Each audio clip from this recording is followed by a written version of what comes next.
The year is 1935. Frank Lloyd Wright, then a 68-year-old architectural titan whose career had been plagued by public scandal, financial ruin, and professional rejection, was living in relative obscurity.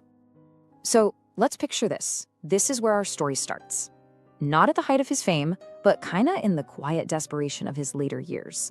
I mean, imagine being the guy who basically invented the Prairie School of Architecture, a name everyone's knew, and now you're watching the whole world of design just move on without you. His big ideas were suddenly seen as old-fashioned, and the man himself, well, he was like a ghost from another era, just rattling around his Wisconsin estate, Taliesin, completely buried in debt. 68. I mean, that number really says it all, doesn't it? The industry was totally obsessed with the sleek, machine-like vibe coming out of Europe, you know, the international style. And being 68, well, it wasn't just about being old, it meant you were obsolete. The world wanted these sharp, white boxes made of glass and steel. And here's Wright, still talking about earthy, low-slung homes that look like they grew right out of the ground. The industry had, for all intents and purposes, written him off. He just wasn't part of the conversation anymore. So what do you do when the world decides you're irrelevant? When every trend, every hot new project, every magazine cover is basically screaming that your time is over? Do you change? Do you compromise? Do you, I don't know, try to build a better, shinier box? Wright's answer was a huge, defiant no. His comeback didn't happen because he changed with the times. It came from this pivotal moment, this conscious choice to double down on the exact philosophy that had made him an outcast in the first place. He was going to recommit, more systematically than ever, to his core belief, a philosophy he called organic architecture. This was the moment he locked in his blueprint. But to really get that defiance, that sheer stubbornness, you have to understand the fire it was forged in. This whole uncompromising vision, it wasn't just dreamed up in some quiet, cozy studio.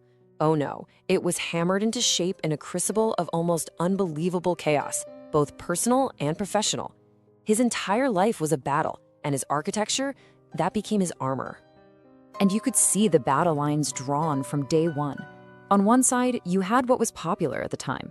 First, those cluttered Victorian houses he grew up around, you know, the ones dark, stuffy, full of tiny little rooms and way too much decoration. Then came the stark, impersonal boxes of European modernism. Wright rejected all of it. And not just a little bit. He fought it with this fierce, almost spiritual opposition. He saw these styles as artificial prisons, forced onto the landscape and onto people. His rebellion was never just about how things looked. It was a philosophical war for total, uncompromising artistic control. And we're not talking about a brief rough patch. This was the story of his life. His early career, amazing success. And yeah, an ego to match. But his mid-career was just shattered by scandals and this immense, horrific personal tragedy that nearly broke him completely. And all that trauma just spiraled into financial ruin in the 1920s. Projects dried up, creditors were calling. But the key thing here, the lesson he pulled from all that pain was this. The only way to protect his vision from all the chaos of the outside world, from clients, from changing fashions, from his own demons, was to have absolute systematic control over his work. And that was his big takeaway.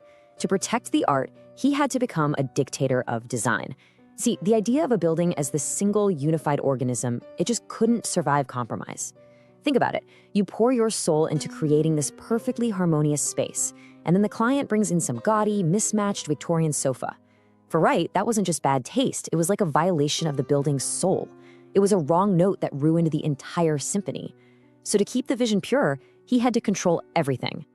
So all that struggle, all that pain, and that hard-won need for control, it all came together in a formal system, the Wright Blueprint. Now, this was way more than just a personal style. It was a philosophy you could actually use, a method built on one single powerful idea that was the total opposite of everything else being built. A building shouldn't be an object you just plop on the land. It should be a feature that grows from it. The structure must always serve the site. He called this philosophy organic architecture. And it's so important to understand what he meant by that. This isn't about being green like we think of it today with solar panels and all that. It's about the building itself being a unified organism, like a natural growth that just seems to emerge from the unique character of the land, the rocks, the light, the plants, everything. You've probably heard his famous line that captures it perfectly. A house shouldn't be on a hill, but of the hill. So how did he actually pull this off? How do you turn a big, grand philosophy into something you can actually build? Well, his blueprint stands on 3 core pillars that he applied systematically to every single project. Let's break them down. First, the big idea of organic unity. Second, a totally revolutionary principle of free-flowing space. And third, a deep, deep commitment to something he called truth to materials. Okay, so the first pillar, the organic unity mandate. This is the master rule. It demands that a building is thought of as a whole, right from the very first sketch. You don't just, draw a floor plan, then pick some windows, then call a landscaper. No way. The plan, the materials, the furniture, how it sits to catch the sun, the garden around it, every single piece has to be designed from the start as one single harmonious system. The second pillar is the one that really changed how we live in our homes, his idea of free-flowing space. Wright saw the boxy, separate rooms of old houses as psychological prisons. He called it the tyranny of the box. His system was to literally tear down the walls inside, creating these open, flowing plans where living spaces just melt into each other, usually centered around a giant fireplace. And he combined this with this powerful horizontal look in his designs, which he felt copied the line of the horizon, the natural line of the earth, creating this incredible sense of shelter and calm. And pillar number 3, his truth to materials doctrine, was basically a rule for being totally honest in how you build. Wood should look and feel like wood. Stone should show off its own rough texture and its weight. Brick should be laid in a way that highlights that it's made of individual bricks. He absolutely hated paint and plaster, anything that disguised a material to look like something it wasn't. For Wright, using materials honestly connected the building to the earth, giving it this timeless, honest beauty. Okay, so we've got the philosophy. Those 3 pillars are the soul of the blueprint. But how did he actually turn these big ideas into real buildings? Let's look at the specific systems and habits he used to make it all happen, to really bring the blueprint to life. This comparison right here makes his revolution so clear. On one side, conventional design gave us the box. You can feel it, small, separate rooms for everything, a building that looks like an object just dropped on a lawn, with these tall, imposing lines that fight the landscape. Wright's system gives us the flow. And you can feel this too, open, connected spaces that bring a family together, a building that seems to grow right out of the ground, and those low, horizontal lines that hug it. One is about dominance, the other is about harmony. So how did he achieve this incredible sense of flow? Well, he had a go-to technical system, a strict routine all about that horizontal line. First, he'd always use low-slung lines that hug the ground. Second, he used these really wide, overhanging eaves that create a powerful sense of shelter and cast these amazing shadows. And third, the real magic trick, he engineered cantilevered slabs. These are those incredible concrete terraces that seem to just float in midair, defying gravity, pushing the living space right out into nature. The result is pure architectural magic, this illusion of weightless flow that just dissolves the line between inside and out. And that lesson he learned from all that chaos, the absolute need for control, it became his most famous and, let's be honest, kind of infamous habit. To get that true organic unity, absolutely nothing could be left to chance. One off-key chair could wreck the harmony of the whole house. So he designed everything, the lamps, the built-in couches, the dining tables, the patterns on the rugs. He even designed dresses for the women of the house a few times. His famous art glass windows weren't just pretty, he called them light screens, designed to break up and filter light in a way that was essential to the room's character. It was all part of one single, unified vision. You gotta wonder, right? This level of obsessive, uncompromising control, this rigid belief in a deeply personal philosophy. In the real world, with budgets and clients and the laws of physics, did it actually work? Was this all just a massive ego trip, or did it really produce genius? The answer is a resounding, thundering yes. The final act of his career was just this stunning redemption story, an answer written in stone and concrete. This is where the systematic use of his blueprint didn't just save his career, it launched him from a forgotten outcast into an immortal American icon. His lasting impact is just staggering when you really look at it.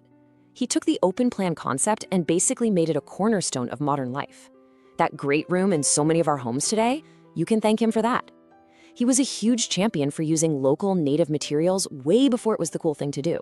And in doing that, he inspired this kind of environmental consciousness that's really the foundation of sustainable architecture today.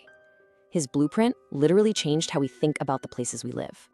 And in the end, with late career masterpieces like Falling Water, a house that's not just next to a waterfall, but built directly over it, becoming part of its flow and its sound. He proved his point beyond any doubt. The local stone rises from the river to become the fireplace. That's truth to materials. The cantilever terraces float weightlessly over the water. That's free-flow space. The entire building seems to have grown right out of the rock. That's organic unity. He proved that an uncompromising, systematic pursuit of a unified aesthetic is the true foundation for lasting genius. So what does all this, a nearly century-old architectural philosophy, have to do with us today? Well, the final takeaway here really makes Wright's principles universal. It's an actionable lesson for any creative project, for any system you want to build with real integrity. Here it is, the core lesson. We have to reject thinking in boxes. It doesn't matter if you're designing an app, writing a book, leading a team, or starting a company. You can use this principle of organic unity. Treat your work, your tools, your team, and your environment not as separate, clashing pieces, but as a single, unified system where every single element serves the whole. Let the specific context of your problem, the site, so to speak, determine the shape of your solution. That is how you create something that truly lasts. When you look back, Frank Lloyd Wright built his entire legacy on the profound truth that what we create should be an organism, not just a box. The Wright Blueprint gave us a systematic guide for designing nature into structure, all through uncompromising artistic control and a deep sense of place. And it leaves us with this powerful, timeless rule. Chaos is conquered by creating harmony with the natural world.